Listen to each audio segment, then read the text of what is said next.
This is Valley News Live at noon. Good evening and thanks for joining us. I'm Anna Johnson. Well, after spending the last couple of weeks at or below zero, we're finally starting to get a bit of relief with some warm temperatures coming in. And look at this.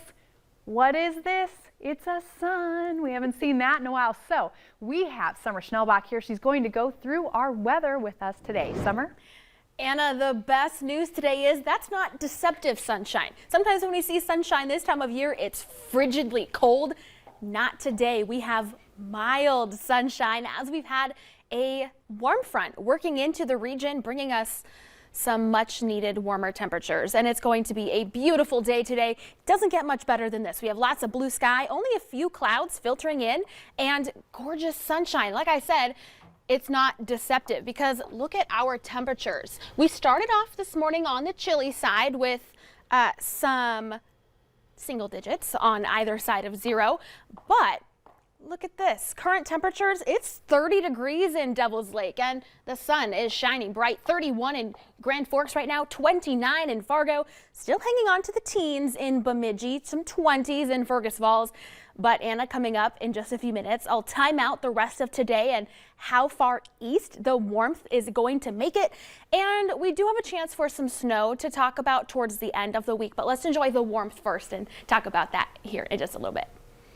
Well, thanks so much, Summer. And even though there is a promise of snow, you can't kill my vibe because it's sunny outside today. Exactly. So I'll take what I can get. Yeah. Well, downtown Fargo is looking much cleaner today. Overnight, police towed 28 vehicles to make room for plows and trucks to come in and haul away snow.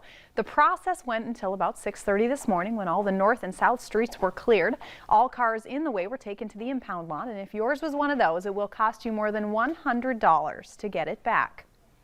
New at noon, a North Dakota man is sentenced to life in prison for sexually abusing a child. The court says 51-year-old Douglas Schneider of Rame sexually assaulted a child between the ages of 7 and 10 for 5 years. Court papers also say Schneider took the child to Montana to sexually assault them there. He also has to pay $19,000 in restitution. Also new at noon, authorities in Cass County want your help finding a missing teenage girl. Authorities say 14-year-old Mackenzie Harris was last seen on Sunday leaving a family member's home in North Fargo.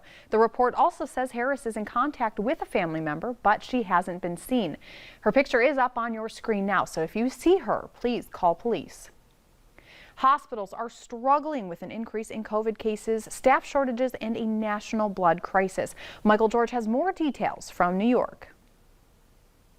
The U.S. has set an all-time high for COVID hospitalizations. There are more than 145,000 people hospitalized as of this morning, surpassing the 142,000 record set last January. Back in my state, hospitals are asking our state leaders to declare a crisis for our medical facilities.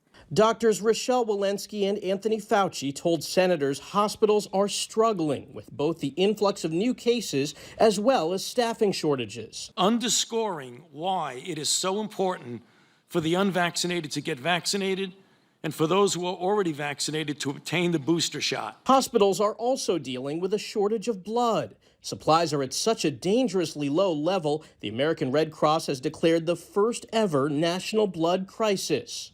Hospitalization rates are also up for children, especially kids younger than 5 who are not yet eligible to be vaccinated. The children who are in the hospital now are largely those who are unvaccinated. The American Academy of Pediatrics says more than 580,000 children tested positive for the virus last week, also an all-time high. Schools having enough testing supplies to stay open is a critical priority for us. In Chicago, students are expected back in the classroom tomorrow after the city and the teachers union reached a deal allowing individual schools to switch to remote learning if there's a COVID outbreak resulting in teacher absences. Teaching remotely is 5 times harder for me. I know it's hard on my students, but it's a last-ditch effort to keep the ICU beds open. More than 5,000 schools across the country have gone virtual since the beginning of the year.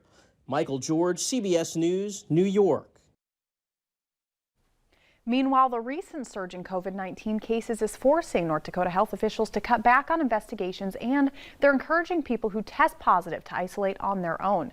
The health department says it'll continue to monitor certain cases like K-12 students, people over age 55, and those in healthcare facilities. Others may not be contacted by caseworkers, but should still follow isolation protocols. For parents in the West Fargo School District, a meeting tonight could mean big changes for some. The district says after unprecedented growth of almost 500 new students per year, they will be discussing options for adjusting district boundaries. This could impact a number of schools, including Aurora, Freedom, and Independence elementary schools, as well as Liberty Middle School. The meeting is scheduled tonight from 6 to 6:30 at Aurora Elementary School if you'd like to go, and the adjustment proposal is being reviewed and voted on by the school board at their regular meeting on January 24th. A North Dakota legislator is throwing her hat in the ring to become the mayor of Fargo. Representative Shannon Roars-Jones announced this morning she's running for the post. She currently represents Southeast Fargo in the legislature. Jones is running against current mayor Dr. Tim Mahoney for the job. The election is slated for this June. Coming up at noon, a traditional role making a comeback in the modern world. We'll look at the resurgence of the doula. But next, finally warming up. Summer Schnellbach tells us how much warmer we'll get this afternoon.